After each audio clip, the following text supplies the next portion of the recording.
আফগানিস্তানের বাগরাম ঘাঁটি নিয়ে যুক্তরাষ্ট্রের যে আগ্রহ সেটি ভিন্ন মাত্রা যোগ করেছে। প্রেসিডেন্ট ট্রাম্প ইতিমধ্যে বলেছেন, যদি বাগরাম ঘাঁটিটি তাদেরকে হস্তান্তর করা না হয় তাহলে আফগানিস্তানের উপরে চরম প্রতিশোধ নেওয়া হবে।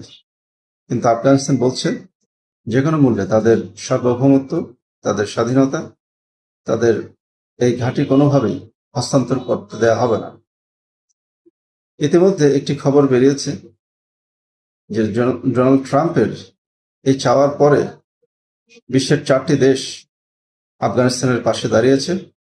4টি দেশের মধ্যে 3টি পারমাণবিক শক্তিধর দেশ, চীন, রাশিয়া, পাকিস্তান এবং এর পাশাপাশি ইরানও আছে।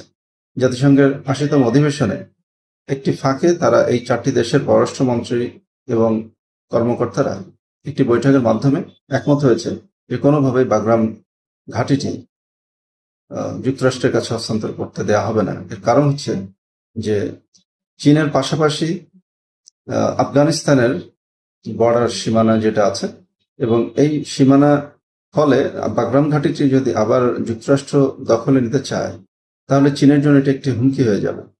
সুতরাং সবকিছু মিলে বিশ্বের যে রাজনৈতিক পরিস্থিতি, কোনোভাবেই তারা বাগরাম ঘাঁটিটি যুক্তরাষ্ট্রকে নিতে দেবে না বলেই জানিয়েছে।